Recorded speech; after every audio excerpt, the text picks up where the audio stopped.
Welcome, everybody. My name is Chris McConkey. I'm a UX designer on the records team, and with me is Ryan Rowan. He's our awesome product manager. And today we're going to show you Explore Images. It's one of the two ways of searching for records or people on FamilySearch. So we're going to go through kind of the different features that are available to you, and just different ways you can use this great product. Yeah, thanks, Chris. So, like Chris said, we are part of the Explore Images experience. Now, there's a lot of different tools on FamilySearch's website, and we'll run through kind of a general overview and a layout, but a little about FamilySearch as a whole. Our overall goal is to connect the entire human family. This is an insurmountable goal. It's kind of crazy to even think about the entire human history connecting families, but we're trying every day, and we're working really hard. And we have a team of software engineers, operations, as well as other people working with the website and with our customers to be able to provide a better experience. And so what we're trying to show off here is the product that Chris and I specialize on, and that is the Explore Images experience. So I'm going to go ahead and share my screen. And I've got up the FamilySearch website. So I'm going to go ahead and I'm going to sign out, okay? The reason I want to sign out is to give you guys a full overview and understanding of what we're working with here. So as I go into FamilySearch, I can go and create an account. It's very easy to do this. It's completely free. It never costs anything. You enter a username, a password, an email, and your first and last name. That's it. Maybe your birthday. It's very easy to use. And I'm going to go ahead, and obviously I have a username and an account because I work here. So I'm going to log in, and sure enough, here's a bunch of different activities that I can do. And our experience is not actually over here. The one that we're focusing on is under search and images, okay? That's what Explore Images is an image search tool. There's a few other areas that I'm just going to highlight real quick as well. There's the family tree area where you can view your entire ancestry and you can build out your tree back a few hundred years like I have. I'm still learning a lot, so I'm right there with you guys. You can search records, images, the tree, everything. And what we're wanting to focus on again is Explore Images. So we're going to go ahead and search for images right there. Just search and images. Now within here, there's a few things that I want to highlight. We have an old version that we are soon releasing a new version to replace it in the next few months. We have an English version only right now, and we'll be releasing this in all, I believe it's 36 other languages that FamilySearch supports. And so what we'll be doing is introducing this new experience to our entire user base, and it's going to be really exciting. A few things to highlight here as well. You want to search for a place when you go to Explore Images, because we have something called indexed records and unindexed records. An indexed record would be something that has a name and a date and maybe a relationship saying these two people were married and their names. And so because of that information in there, we can, and someone has gone through and pulled that apart. And they've said, okay, John Johnson and Jane Johnson were married on this date. And so you can easily search for them by their name in records. If you're ever wanting to do that, you can also go right here and hit search historical records, okay? But we're again focusing on the image search. So our experience is for all records, whether someone has gone through and pulled out important information or if someone hasn't been able to yet. And so what we're seeing is an overwhelming amount of images. And so right now we actually have over 5 billion images on the FamilySearch website. 5 billion with a B. It is an amazing amount, and we're very proud of our efforts. We have field relations people that go worldwide, and they tell people about FamilySearch and our mission, and they're able to capture images and preserve them, and then share them online with everyone else that would like to participate in this work. And Pretty so, incredible thing. Oh, right. sorry, Chris. No, you're good. I was just going to say a really cool thing is, at any given time, FamilySearch has about 300 cameras in operation around the world. By cameras meaning, there's somebody behind a digital camera. They've gone out to an archive, and they're out there digitizing all the records that the different humanities across the world have put together. Mm-hmm. And between those 300 cameras, FamilySearch is adding between 1 to 2 million new images every day. It's a huge project. It's a huge, absolutely massive project. And we're really proud of the effort that has gone into it. We have operators throughout the world, like Chris just said. And so what we're trying to do is just bring you a little closer to your family and connect you with your ancestors in the past. So right here, we have our place search, okay? And this is a very helpful thing because maybe I can't find my ancestor, but I know where they lived, and I know maybe what year they got married or where they lived at a certain place in time, at a certain point in time. And so for me, we're going to be looking right here in Placer, California. Placer is a county. You can see different places being listed here. There's town levels, municipalities, counties, populated places, and we're looking for Placer County. And lo and behold, there's Placer County, California. So we're going to do a quick search on Placer County. Okay. Just while that's loading, a quick note on those suggested search results. As Ryan typed Placer, California, and the different results that popped up below that, in addition to telling you, what size of locality that is, it will also tell you the date range of, when that place was or is in existence, because the history of humanity is complicated and places and boundaries change, and so this helps get you a little bit closer to, knowing when and where you're looking for. Mm-hmm. That's a great call out, Chris. As borders change and countries change, these locations might be completely different. And so we're going to show you another foreign location that is very historical. But right now we're focusing on Placer, California. And so within here, you can see there are 698 results. Now, don't be alarmed. This page can feel a little overwhelming. There's a lot to it. So what I'm going to do is I'm going to try and break it down, make it very easy so that you guys can understand what we're really working with here. So we still have the place right there, Placer, California. Additionally, we are given a date range for each one of these results. And what each one of these results is sort of like a photo album. They're a group of images that are contained within each other so that because they relate. Maybe what we're looking for, these people were all neighbors. And so they were all on the same street, so they're in the same image group. Or maybe these people were married in the same month at this chapel. And so all of them are within this image group, is what we call it. It's very similar to a photo album. And so what we're looking at here is different descriptive information.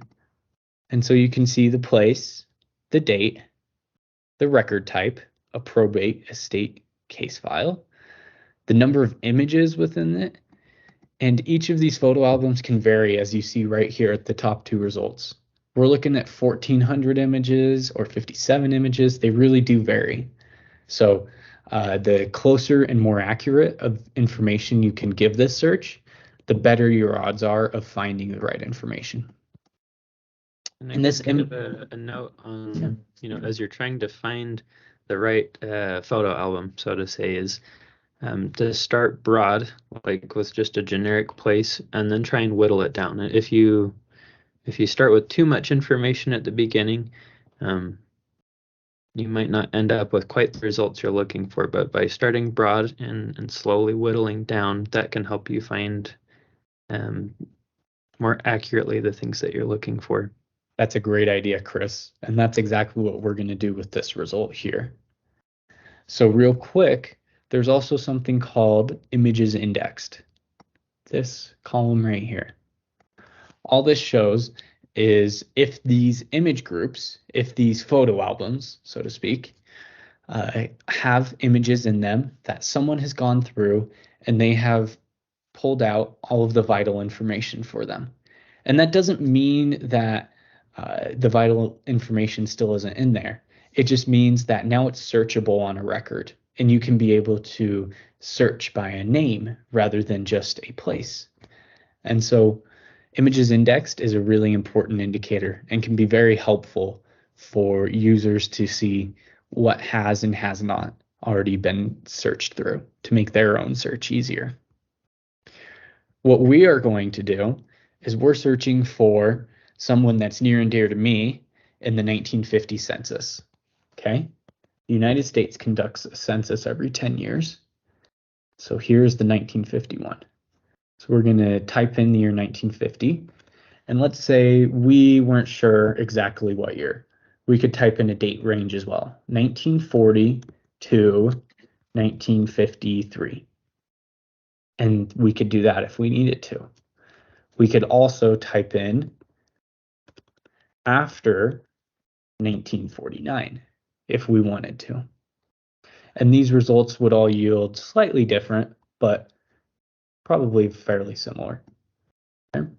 So we're going to type in the year 1950 because we know what we're searching for here. We're looking for someone living in Placer, California in 1950. So we're going to hit update down here in the bottom right, and that will do another search.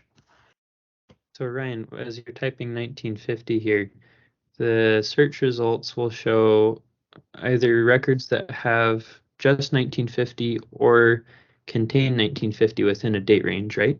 Yeah, so Chris, that's a great call out. This contains, if I'm typing in 1950, here's a great example of it. This first result right here, we scroll along and under date, 1898 to 1990. So some records contained 1950 in them. So this huge result ended up right here. And that's why it's still showing up. But then we also have more precise ones of only 1950. So you can have a range or you can have a specific when you search by date. So it really helps you with that. Yeah, Good I call. think that makes for a really powerful search. And like Ryan said, if you're looking for, say, your great grandfather's birth record and you're not quite sure when that was, you can give Explore Images a date range to search by, and it will pull together all of the records that um, either match exactly or that fall within your search criteria. Mm-hmm. And so That's a great. if you're not exactly sure of what you're looking for, it'll pull all the relevant results together for you.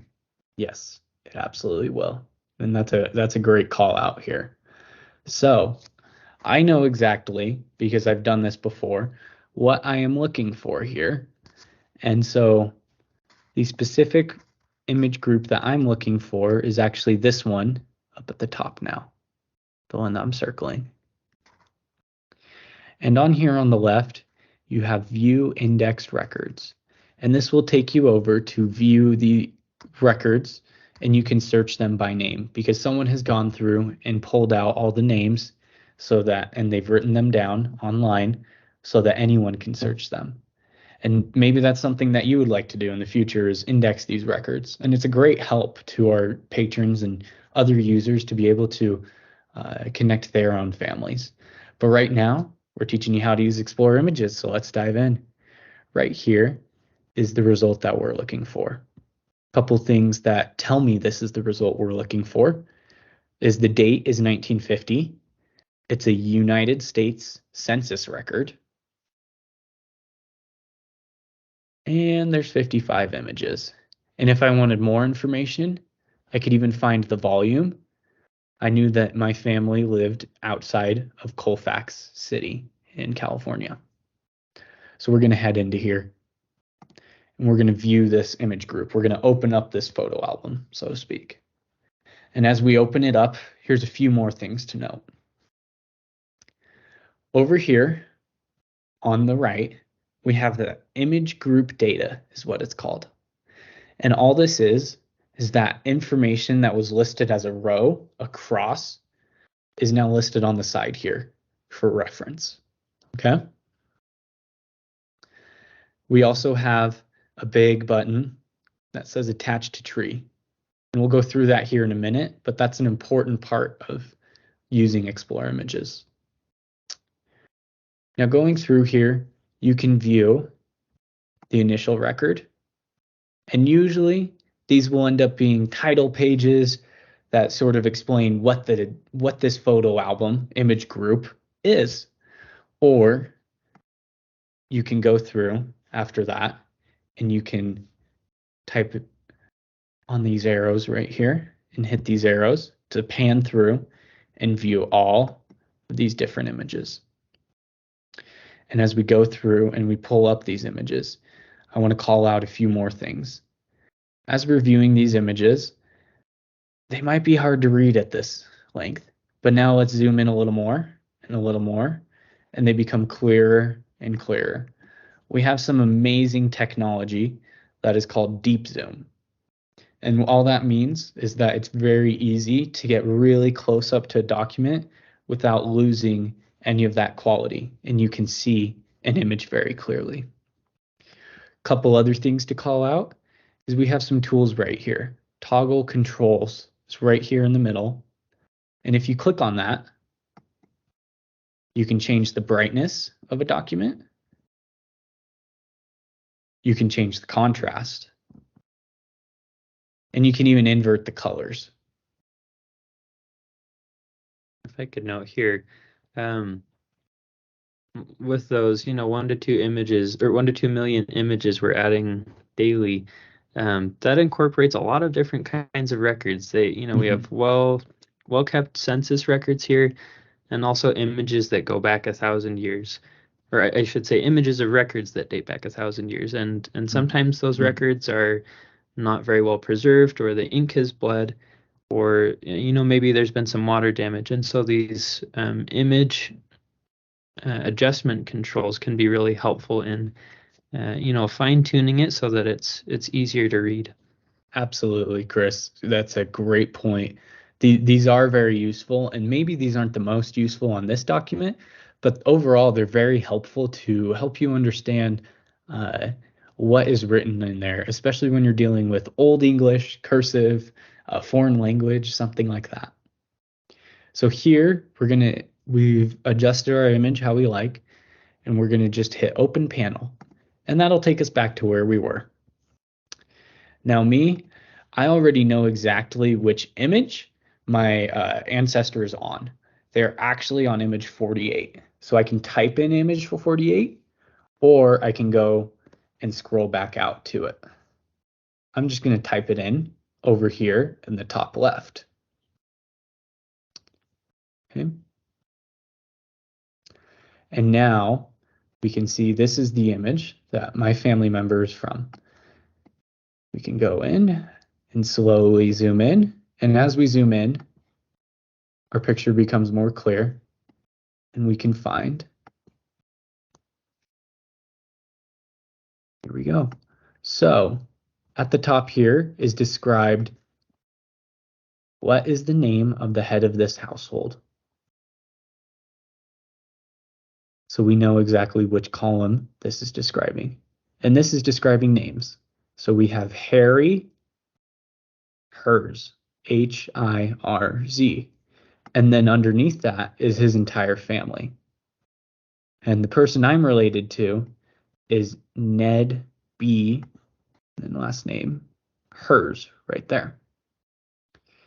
Now, what am I supposed to do with this? There's a few things that a user, yourselves, can do with this.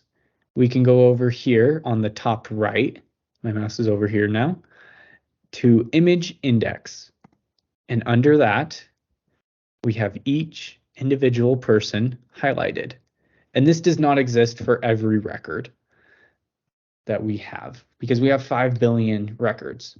And so instead, these are just for indexed records, hence why it says image index. We do not have all of this always, but it's a great tool on the 1950 census. So we can see Ned B. Hers. That's the person that I'm related to. So I can just confirm that someone else looked at this and they saw the exact same thing. It can be helpful if the image has been indexed. And then after that, I want to attach this to this person. And the reason I want to do this is because I want to build my tree and I want to connect my own family to their broader selves. If I can connect my grandfather to his grandfather, I just found 150 years, potentially more, of history right there for my family. And maybe you have a second cousin or a third cousin that's also big into this, and that can help them a lot with their own efforts. So since we want to attach this to our tree and connect this to the person that we are related to, we're going to go over and go up top here to the big attach to tree button right here. I'm circling. If I could just interject here as Yeah. well, I kind of the whole goal of, Explore Images is for you to be able to reach this point of we're attaching an image to a tree. Like Ryan said, where we have about 5 billion images, only like 15 to 20% of those are actually indexed, and the remaining, 4+ billion images are, you'd have to search through them, just like flipping through a photo album. And so with Explore Images, we've done our best to make those images searchable for you by image groups and those image group descriptors that Ryan went over before. And I think an important thing to note when using this product is we've kind of become accustomed to instant gratification with the way tech works. And with Explore Images, it's very different. It's it requires patience and some dedication in searching through all of these names. But on the flip side, you're able to provide a valuable service for your family members or other relatives in, looking through these images that may not be indexed, but in the end, you're able to attach this record to a tree that is beneficial for you and for other people who may be helping in that genealogical work. Up here in the center, we have the attach to tree button that I told you we would get to in a little bit. And here it is. And what this does is it helps us to connect this specific image to the person in the tree that we know is on this document. And so we know Ned B. Hers is attached to this document. So we want to attach this image to him and our tree. So we're going to hit attach to tree, and it's going to walk us through a few steps. The steps are fairly straightforward. It's going to say step 1 of 4. What's this title of this document? Well, it's a United States 1950 census document. And then you'll hit next. And then it's going to pull up a few persons to attach this to. So we're going to go down, and there's the same person, Ned B. Hers. We're going to attach it to him. So we're going to select him. And this list generally suggests people that you've been working on recently. Is that right? Yeah, that's exactly right. This list will cover those that you have been focusing on and who you have most recently viewed in your tree. So it's a very suggestive list that can really help you out. If you don't know, just go to the tree and you can find them, and then it will suggest them. Okay. So we're going to go to Ned B. Hers, hit next. And as we go through, it's going to ask us, you've attached this to Ned B. Hers. Are there other people in his family that could be attached to this? And we'll say, oh yeah, sure. There's Harry, his father, his mother, and a few of his siblings. A really cool part about this, the step of attach to tree is, presumably you've had to go through quite a bit of work to get through, a bunch of images, and you found the name you're looking for. And the beautiful thing is you've not only found this person, but you've also found the rest of their family. That's a great point. And so in connecting this image to all of these people that are also in this document, you've saved a lot of people that are distantly related to you quite a bit of work in gaining access to this record that may or may not have been indexed yet. Absolutely. This not only saves you time, it saves everyone else time. It's a very community-based focus that we're trying to build here. And those distant relatives, you can message them, you can work with them to find the ancestors that you're looking for. So we're going to hit next. We've selected all of his siblings and his parents that are listed in this document. And now it's going to ask for a reason why we would attach. And we'll say, we have found this family and are closely related. All ages match. Relatives match. And parents match. Okay. And then we'll hit attach to tree. And this will take a few seconds because it's going out to every single one of their profiles and connecting it to their tree. So this is a very difficult process. But a few things that we wanted to kind of touch on next were the map feature, as well as searching in an advanced way to maybe give you an idea of what other tools we have for you. And look at that. The source was attached to Ned Bernard Hers and 6 others. Dismiss that. And now let's start completely over. We're going to go through this quickly again, a little faster this time to give you guys a good idea of what we're looking at. So we're going to go to FamilySearch.org. We're logged in. And then from here, we're going to go to search and images. And once again, this gives you access to our amazing library of over 5 billion images. And Chris is going to talk through sort of what an advanced search could look like with Explore Images. Yeah, thanks. So Ryan, since you've got the screen control, can you type in Iceland for us? Yeah, of course. This is I don't have relatives in Iceland, but it's where I serve my mission, so I'm rather fond of it. Yeah, just select the country of Iceland there. And say I had Icelandic heritage, but I wasn't quite sure where they lived, because Iceland has a lot of really small towns that are kind of scattered about the island. One of the features I want to go through here with you is the map over here in the side sheet. If you'll click on that for us, you can see we've got 12,500 different image groups to go through. By narrowing it down on the map here,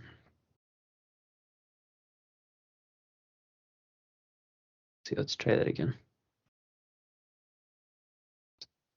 Thanks. So as we look here on the map, each of these location pins represents a different location on the map and tells you at the same time how many record groups are available for that location.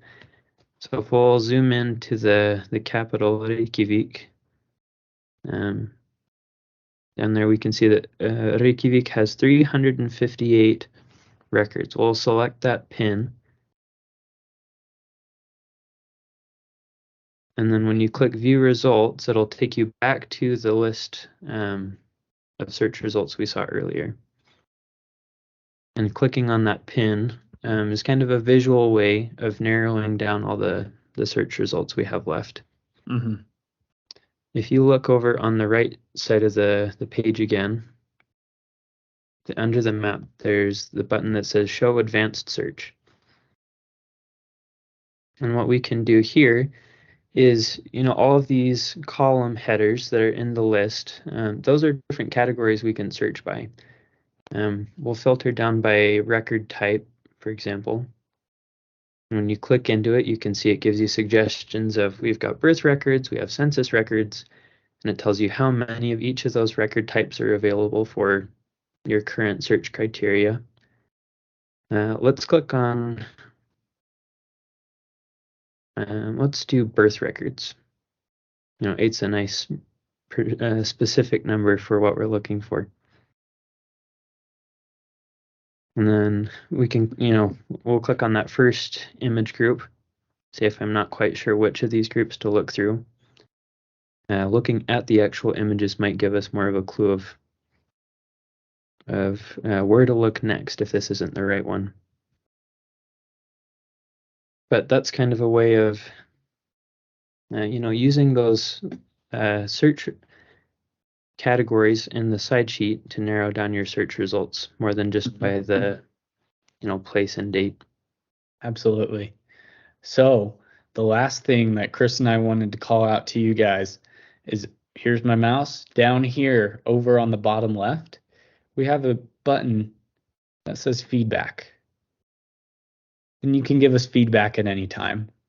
You can even go into here and view the entire photo album image group of images, and you can give us feedback.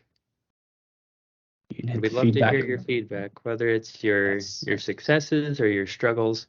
Hearing about your experiences is important to us, and it helps us to make a better overall experience for your record search.